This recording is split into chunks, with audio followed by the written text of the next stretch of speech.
বিসমিল্লাহির রহমানির রহিম।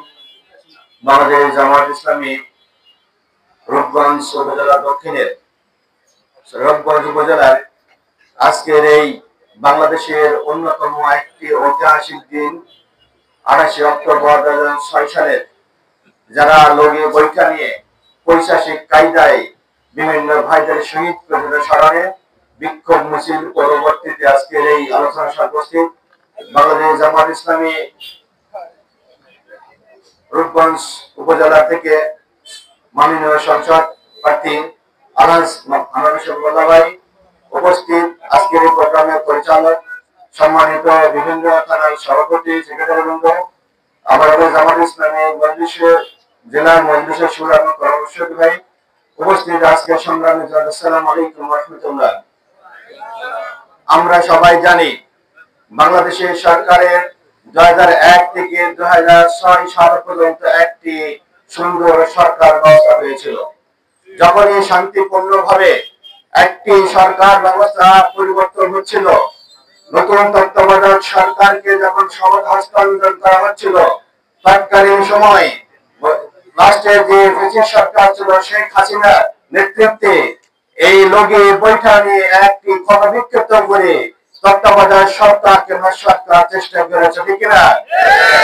আমরা জানি যে সরকার বাংলাদেশের ইতিহাসের সর্বশ্রেষ্ঠ একটি সরকার হিসেবে ঘোষণা করার লক্ষ্য ছিল, তাদের পরাজয় নিশ্চিত জেনে জানে যে এই পরবর্তী সরকারের তা গ্রহণ করার সুযোগ হবে না। এই কেয়ারটেকার সরকারের বানচাল করার জন্য তারা সশস্ত্র অবস্থান নিয়ে সে ঢাকার বিভিন্ন জায়গায় অবস্থান নিয়েছিল। সম্মানিত উপস্থিতি, আমরা সেই পর্যালোচনা দেখে আমাদের শহীদ ভাইদেরকে তারা সাপের মতো লোকে বৈঠাতে শহীদ করেছিল। আমাদের হাতের ভাইগুলোতে দাঁতগুলো ভেঙে দিয়েছিল। এই ভাঙা শুধু আমাদের ভাইদের হাতে ভাঙা নয়, এই ভাঙা বাংলাদেশের সার্বভৌমত্ব আঘাত করেছিল, ঠিক কিনা? এই আঘাতের মাধ্যমে এই ফ্যাসিস্ট সরকার যে গোড়াপত্তন হয়েছিল তার পরিক্রমায় বাংলাদেশের সেনাবাহিনীকে হত্যা করেছিল, ঠিক কিনা?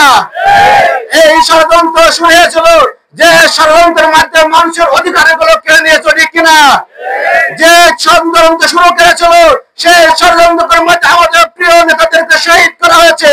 মৌলানা মতিউর রহমান নিজামীকে শহীদ করা হয়েছে, আমাদের আলী হাসান মোহাম্মদ শহীদ করা হয়েছে, সর্বশেষ আমাদের প্রিয় জনসংখ্যাদের মেডিকেল ক্লিনিং করা হয়েছে, ঠিক কিনা?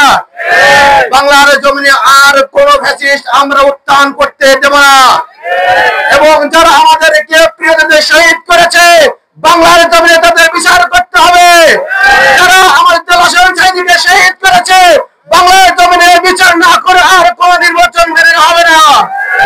আসুন আমাদের এই সংগ্রামে বিক্ষোভ পরবর্তীতে যারা এই দিনকে শহীদ হয়েছে রব্বুল আলামিনের কাছে আমরা দোয়া করছি সবাইকে যেন জান্নাতে উচ্চ মেহমানি কবুল করে, আমিন। আসসালামু আলাইকুম ওয়া রাহমাতুল্লাহি ওয়া বারাকাতুহু।